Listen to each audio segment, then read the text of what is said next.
As we roll on, the New York Giants have a fascinating decision in front of them. They've got the 6th pick in the draft. Last time they had that, they took Daniel Jones. Now, maybe they take Daniel Jones' replacement. He's coming off an ACL. Yesterday at the Combine, the general manager, Joe Schoen, was supporting his quarterback while keeping his options open. I have faith in Daniel. I have faith in Daniel as our starting quarterback. Where we are at 6, we're going to look at everything. We're going to look at everything. We're going to look at all positions. And again, you hope you're not up there again. You don't want to be picking in the top 10 or in the top. But it's a good draft. It's a solid draft across the board, and we're going to have an opportunity to get a good player, and we're going to evaluate all the positions and take the best player we can.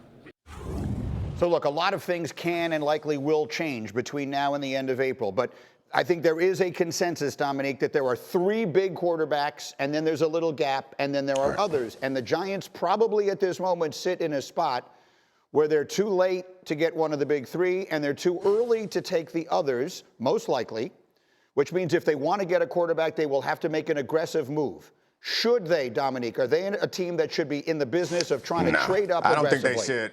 No. Yeah, I don't think they should trade up for a quarterback at this point. Like, this roster has too many holes in it that they need to fill.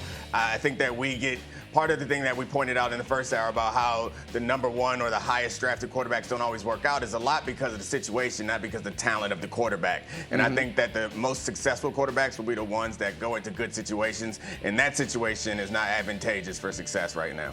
That said, Dominique, you are, if nothing else, the most pragmatic person I know. The people making these decisions with the Giants right now may very well have their jobs on the line if things don't turn around there quickly, or if there aren't some signs of hope. Are you betting your job on Daniel Jones, if nothing else, staying healthy for a season? He's not been able to do that much. Sorry, I didn't hear the end of what you just said. The injury factor, like Brian Daboll, and his job may depend on what their record is next year. That feels like it's a factor in this somewhere, no? Yeah, no, I mean, the moral hazard that comes with being a coach and a general manager of a team, your incentives are not always aligned with the timeline of what's best for the team. So there is going to be some panic. But I think Brian Daboll bought himself some time with the successful first season, but the mess that it was last year was a problem all the way up into the issues that they had with the coaching staff. I don't think any one player is going to solve that. They're going to have to redesign the way that they're doing things, and hopefully a healthy Daniel Jones will have them have a lot more success and save some people's jobs, because you're right. The pressure, we just went from him being a coach of the year type of guy to now considering this season might make or break his future in New York. Especially with Bill Belichick out there. Go ahead, Jeff. Joe Schoen, the general manager we're talking about, and Brandon Beane, who we heard from going into the break, talking about how if I drafted the right guy, it's no one cares, and if I didn't, I'm out of a job anyway. Schoen and Beane are best friends, okay? Schoen was there in Buffalo when they drafted Josh Allen, and he did so. He saw the level of conviction. I remember talking to Schoen and Beane about it before they drafted Allen. They knew that was the guy, and they were going to go get him. If Joe Schoen sees somebody in this draft that he knows will change the franchise, I do not believe he'll be afraid to pull that trigger. I'm not saying he does, but I'm saying if the guy is there, he learned it from Beane. Listen to those words that Brandon Beane said. I guarantee you Joe Schoen is willing to apply them. Well, look, and I've been saying it for 2 weeks. There are at least some similarities in traits and in size between Drake May and Josh Allen. And Brian Daboll was very successful with one. I feel like it makes some sense. Go ahead, Lewis. And this would be interesting now because, look, I think as Dominic was just alluding to, just 2 years ago now, Brian Daboll was considered to be the guy who can wring more out of less than just about any coach in the NFL. Okay, he was considered that guy. Then the wheels, and then now remember, he wrung more, him and Mike Kafka together wrung more out of Daniel Jones than anyone thought was possible. Then the offseason talk was about whether or not Daniel Jones deserved the contract that he got. So obviously John Mara was one of those people who have said, look, we have actively sabotaged this young man's career up until this point with kind of some of the nonsense we have subjected him to and not helped him with. Finally, Brian was supposed to be the one who got that in line. Joe was supposed to be the one who got that in line. Everything, the offensive line, all the assets that were dumped into that position, with the drafting of guys like Evan Neal and Andrew Thomas coming along. Everything was supposed to be trending up. Okay, the drafting of Jalen Hyatt, the signing of Paris Hamilton, like all those things were supposed to, or Paris Campbell, all those things were supposed to be heading in the right direction. Now he gets hurt. Daniel Jones gets hurt. Now all of a sudden we're going ahead and we're taking a total left turn and going, Daniel Jones isn't the guy. Where just over a calendar year ago, we just signed him to a long-term contract. Brian Daboll's at the top of the world. Now everything is kind of like flipped. You know, I'm sitting like this. This is kind of wild to me. This is kind of like a real tornado of all of a sudden everything was great in New York to now all of a sudden everything is like we got to draft another quarterback? No. Keep building the football team. Keep building the football team, as Dominic alluded to. You still need to protect the quarterback. They were the most sacked quarterback in the NFL last year. You don't have anything close to a number one wide receiver. The defense is going to need to be revamped and kind of supported as well. I don't think this is the time to start moving up and making bold moves. They have a nice, collection of draft picks this year. Supplement it. Use all of those guys and continue to build out this roster. Dominique, final word.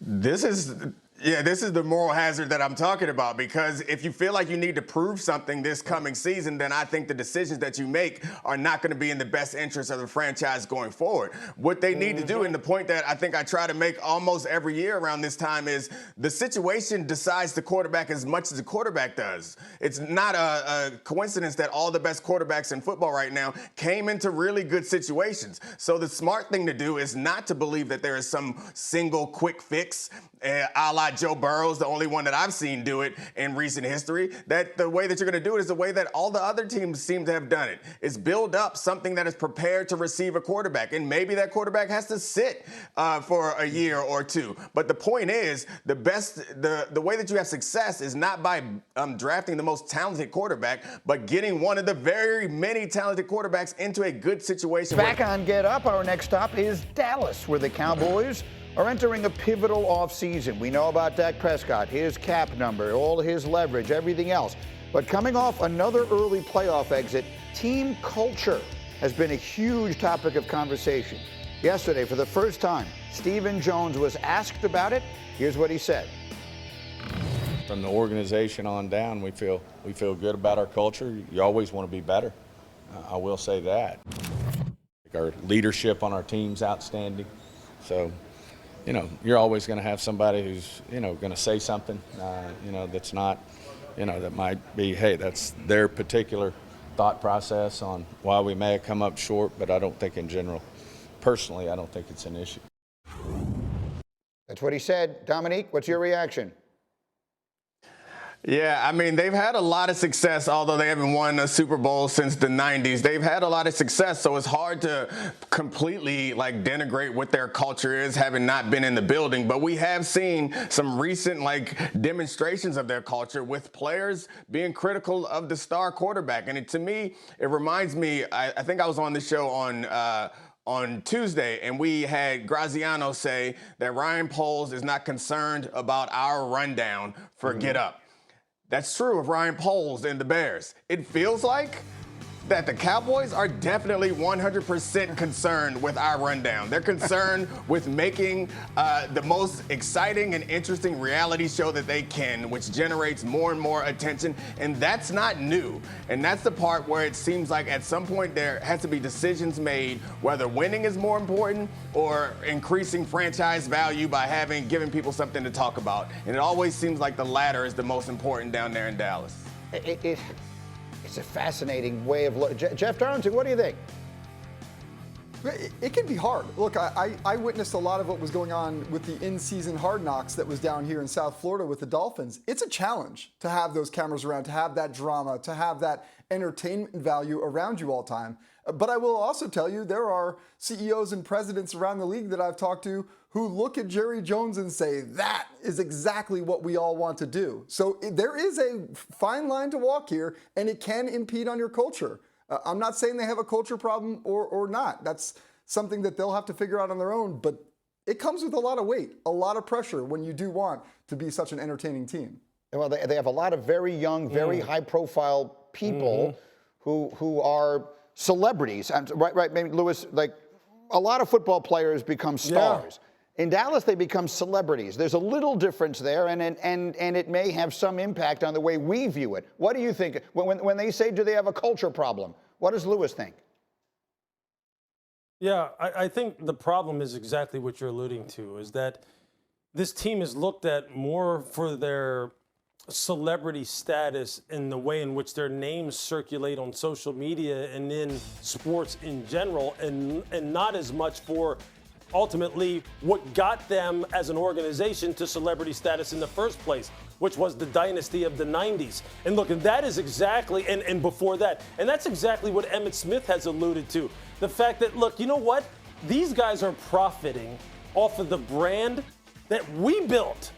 Me, Troy, Michael, Eric Williams, Larry Allen, Tony Casillas, Kevin Smith, Darren Woodson. We built that brand. Y'all are just now benefiting from it.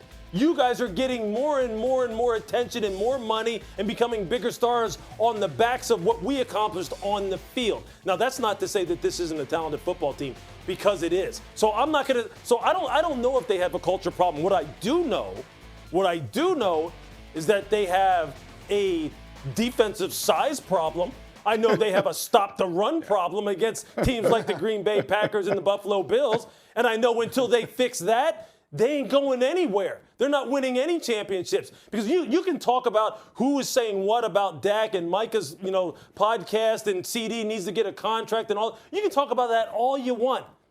Until you can line up against 12 personnel and stop it and not put 207-pound linebackers on the field and not have people just run through you over and over, as Marshawn Lynch said, over and over and over and over and over again. Nobody cares about your culture.